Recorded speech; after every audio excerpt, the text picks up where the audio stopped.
In today's solo episode, I'll share a rest in peace tribute to Daniel Kahneman, who passed away recently. And Daniel was a psychologist known for his book, Thinking Fast and Slow. And knowing what these different thought styles are can really help you when it comes to decision making and in turn achieving your big dreams. And as always, feel free to DM or email me just to chat or answer your questions on the show. A lot of these topics recently have been because other people have asked, and that makes creating it for you a whole lot of fun. There are quite a few thought leaders who have passed away that I regret not being able to interview on the show. One of the people who's recently joined that list is Daniel Kahneman. He died at the age of 90 recently, and I knew that sharing some of his legacy could really help us. I also just love sharing people's legacy because when people pass away that are close to us, it can be so challenging, but one of the most exciting things about the existential crisis to me, the reasons why I love becoming a creator, why I think everyone should, for whatever that means to you, you should create and share something, is that you really do live on forever when it comes to that. And so let's start off with an important question that I know he tackled a lot, and I'm curious how you would answer this question. It's, what is the ultimate outcome of an education? There's no right or wrong take, but Daniel Kahneman's answer is pretty powerful. Kahneman says, it's quite obvious. The ultimate outcome of an education is to change what you believe. Just those 5 words, to change what you believe. And changing what you believe is basically transforming. So we can ask ourselves, are we transforming? That's what it means to do more than just gain knowledge from school, from a podcast, from anything that you're trying to learn from. And as teachers, coaches, parents, or creators, anyone that's really supporting a community, a group of learners, we can really use 3 points as a checklist when it comes to recognizing whether or not you are transforming. And that's that you apply and test new ideas, you challenge your truths, you unlearn and modify your previous understanding. Put another way, knowledge could be power, but not necessarily. Now, Daniel is the expert when it comes to how we think and make decisions, and he shares 2 systems that impact these choices. System 1, aka thinking fast, is the one that is automatic, it's intuitive, quick, requires little effort, and really no sense of control. System 1 can be highly efficient, but prone to biases and errors. It's kind of that just reading and reacting part of our brain. And system 2 is thinking slow.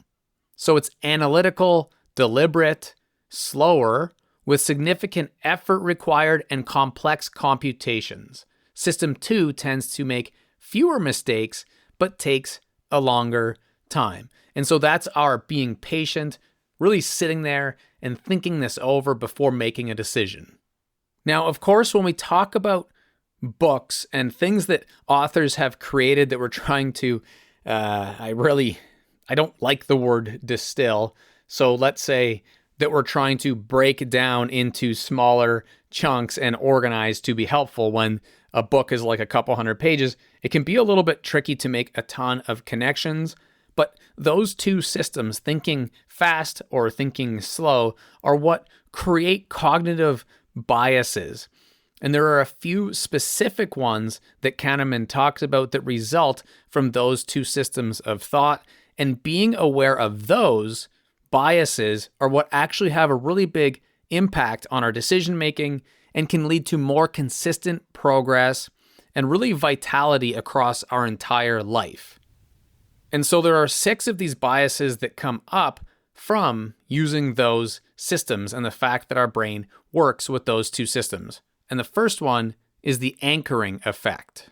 A tendency to be overly influenced by the first piece of information that we encounter when making a decision. So for example, the initial price offered for a used car could influence how you, the buyer, perceive the value of it and other cars that you evaluate afterward. You go shopping for a car, the first one you see is $40,000. Regardless of that car's actual worth, you are going to connect, you're going to anchor the rest of the prices that you see to that first one that you started learning about. Number 2, the availability heuristic, judging the frequency or likelihood of events based on how easily examples come to mind. This is the classic thing that comes up in Dumb and Dumber when they're talking about, you're a lot more likely to get in an accident on the way to the airport than in an airplane. Extensive media coverage of anything can lead us to believe that something is more dangerous than it is. So for example, an airplane accident or a shooting at a mall can lead us to think, as people out there in society, that it's a lot more likely to do us harm than it really is statistically. Number 3, substitution. This occurs when faced with a complex question and we unconsciously replace it with a simpler one.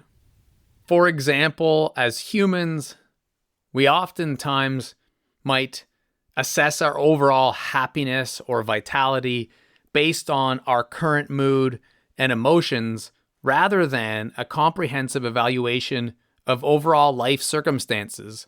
And this is something that a therapist can be really helpful at allowing us to realize, to recognize that we're doing pretty good overall. But in these times that we're struggling, we're giving that a far greater weight because it's a simpler equation. Life is super complex. There's so much gray area.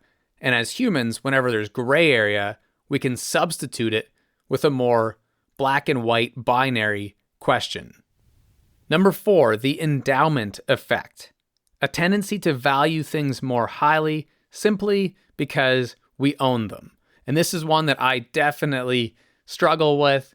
You go to get rid of something that you don't use anymore, cleaning out your closet, the Marie Kondo idea of her KonMari method to minimalism.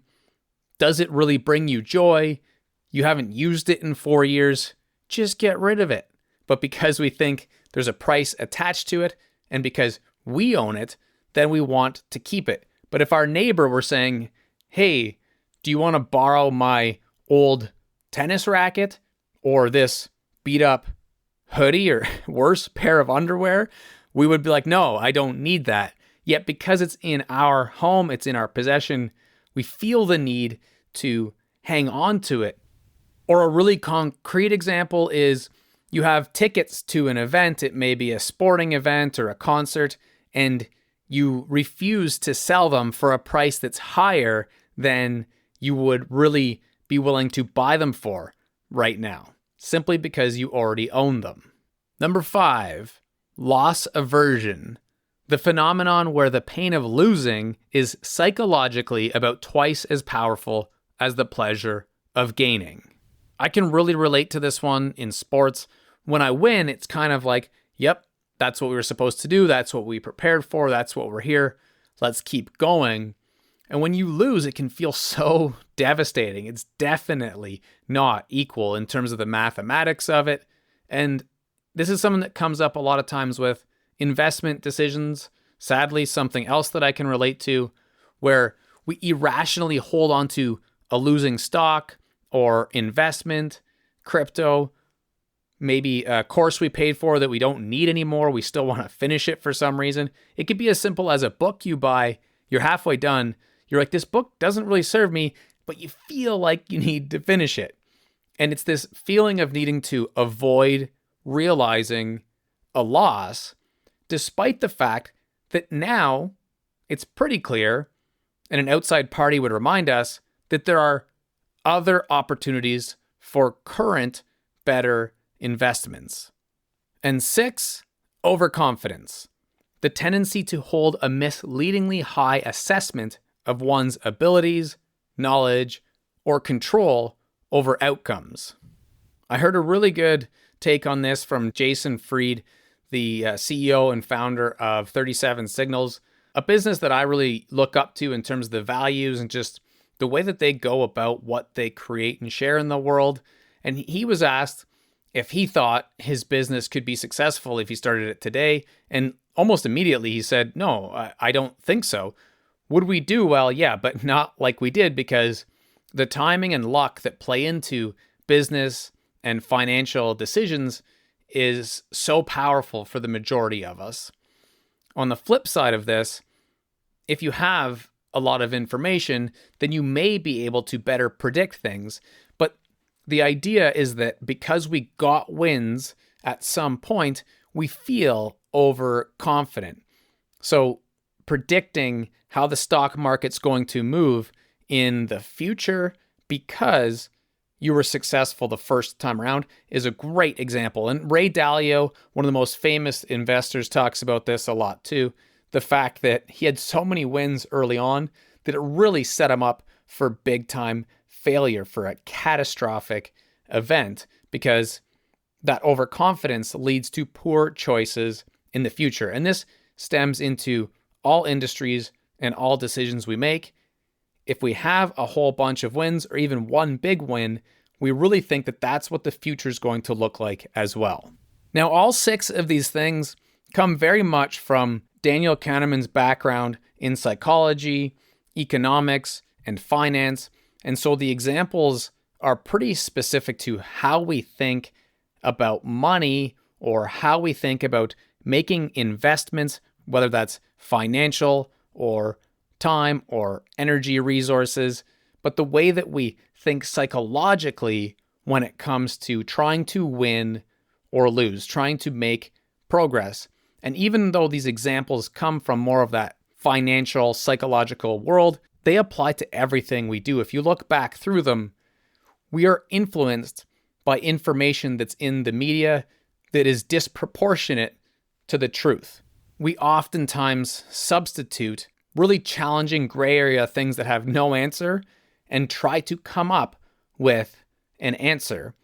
And when we're holding on to something, it's so hard for us to give it up because we don't want to lose, and we hate to lose more than we love to win. So it makes us feel like we shouldn't take on risks, like we shouldn't change.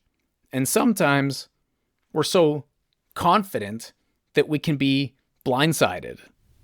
So we can easily see how all 6 of these things can help us in every aspect of life. I would have loved to discuss these and all topics about life and learning with Kahneman.